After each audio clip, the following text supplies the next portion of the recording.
The German Jew is the enemy within. He's an enemy in racial terms, in cultural terms, in national terms. A man with no clear plan, a government built on fear and propaganda, and a nation transformed, almost overnight, into a machine of obedience, persecution, and control. This is what it was really like to live under Adolf Hitler in the early years of Nazi Germany. It all started on January 30th, 1933. That's the day Adolf Hitler, who had no higher education and no experience in real government, was named Chancellor of Germany by President Paul von Hindenburg. At the time, many Germans didn't panic. The idea was that the old-school elites would control him, that he was just a loud voice with little influence. But within weeks, that illusion was shattered. This wasn't just a new administration, it was something far more dangerous, and it was here to stay. The Nazis moved fast. Just weeks after taking power, the Reichstag, the heart of German democracy, went up in flames. The blaze, blamed on a Dutch communist, became the perfect excuse. Hitler used the chaos to push through emergency laws. With the stroke of a pen, freedoms vanished. The new decree allowed the government to jail critics, shut down newspapers, and monitor anyone they wanted. It was all done in the name of protection. But what it really did was shut the door on democracy. The Weimar Republic was over. A dictatorship had taken its place, and it looked legal on paper. In the early days, though, life didn't feel so grim for many ordinary people. In fact, to some, it felt like things were finally turning around. After the economic collapse of 1929 and years of national humiliation after World War I, Hitler offered something people desperately craved: pride, work, and purpose. And at first glance, he seemed to be delivering. Joblessness dropped fast. New highways were being built. Factories were running again. But what most people didn't see was the cost. It looked like the economy was healing, but it was built on unsustainable promises and hidden debt. It was an early Monday morning in 1939 when Karl woke up in his small Berlin apartment, just like he always did. He got dressed in his usual gray suit and tie, sat down at the kitchen table, and had coffee with his wife, Lottie. It should have been an ordinary day, but something felt off. A high-ranking Nazi official was scheduled to visit the office of Der Hauptstadtanzeiger, where Karl worked as a journalist.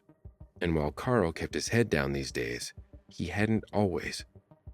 Back in the 1920s, he'd written articles that questioned the Nazi movement. That kind of history wasn't just frowned upon anymore.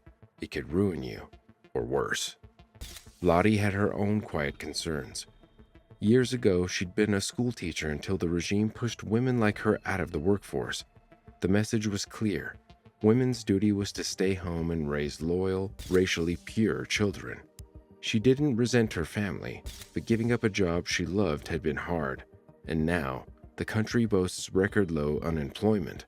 Men had jobs, factories were busy, and the streets felt more orderly. People credited Hitler. Women like Lottie were told they had played a key role by stepping aside. But deep down, she still asked herself, was this really progress? Their two children, Erica and Lucas, were growing up in a world their parents hardly recognized. At 16, Lucas was finally immersed in the Hitler Youth. He spent afternoons training with rifles, attending lectures on Nazi ideals, and learning that loyalty meant toughness, and that enemies weren't just outside Germany, but inside it too. Erica, who was just 14, wore the crisp blouse and dark skirt of the League of German Girls. That morning, her homework was to describe what made someone a true German and how Jews differed. It wasn't just an assignment. She knew that students had reported their own families before and were praised for it. Every day, life now revolved around the party. In school, Lucas was taught that Aryan boys had to be strong, silent, and ready for battle. Physical education was less about fitness and more about preparing for war. Even math problems came loaded with messages, asking students to calculate the percentage of Jews in the population, with the suggestion that even a tiny number posed danger. Teachers who didn't toe the line didn't last. Erica had just lost her favorite literature teacher, who was removed for using books that hadn't been approved by the authorities. His replacement opened class with a warning. Jews had once filled universities and won awards, but that influence was now over. Germany, he said, was finally being purified. At home, the radio played all day. Classical music came first, then speeches praising Germany's strength and purity. Voices like Goebbels and Hitler filled the room, turning everyday background noise into constant reminders that the party was always present. It wasn't just news, it was control. By 1935, the changes were everywhere. The Nuremberg laws stripped Jews of citizenship and banned marriages between Jews and non-Jews. Posters warned people not to shop at Jewish stores. At school, Erica's lessons blamed Jews for Germany's problems.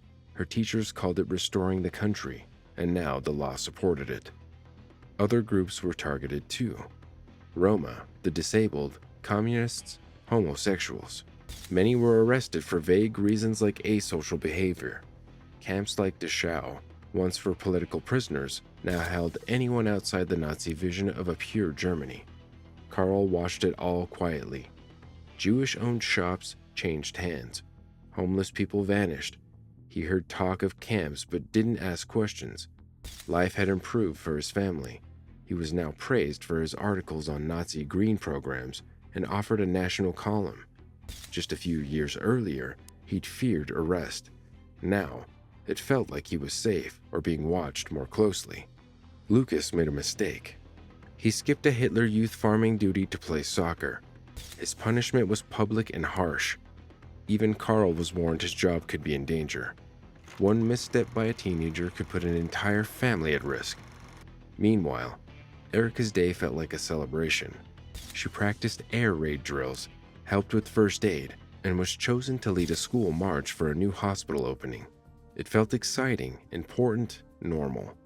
And that was the most unsettling part, how normal it all seemed. In 1933, when the Nazis first took control, most Germans didn't realize how far things would go. Sure, there were early signs, the boycott of Jewish stores, the public burning of thousands of books, but many thought these were just extremes. They weren't.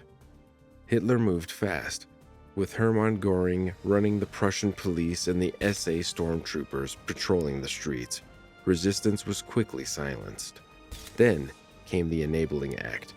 Passed in March 1933, it gave Hitler the power to make laws without Reichstag. After that, political parties vanished.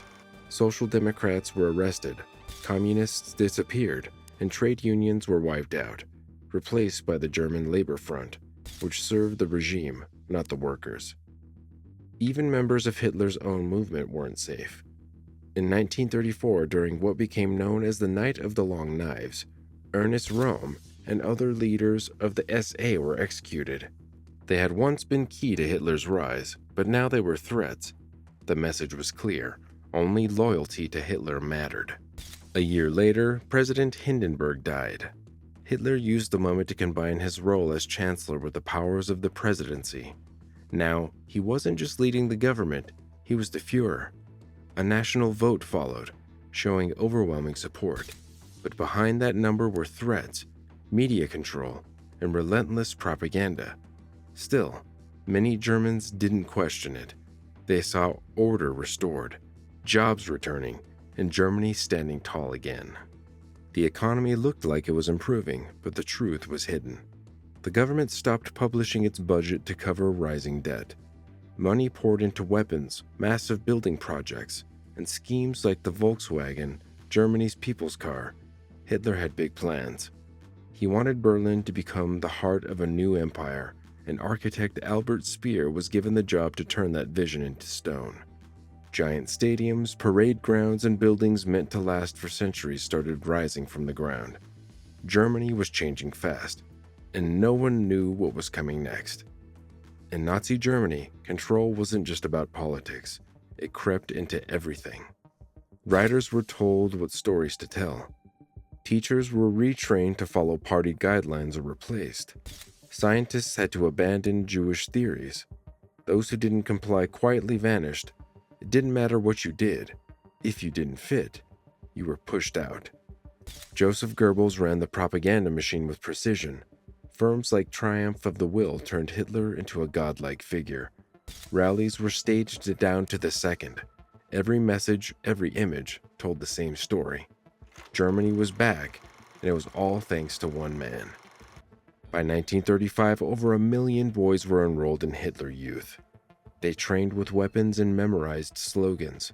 Girls like Erika joined the League of German Girls, where they learned first aid, housework, and racial science. Childhood was no longer just play. It was preparation for service. This became habitual. Families like Carl and Lottie woke up, had breakfast, and sent the kids off to school. Erika practiced marching. Lucas listened to the radio. But everywhere on the radio, in classrooms, at work, the same message was repeated. Obey, follow, don't question. That night, Carl came home with news. The ministry had praised his article. He'd be getting a bonus.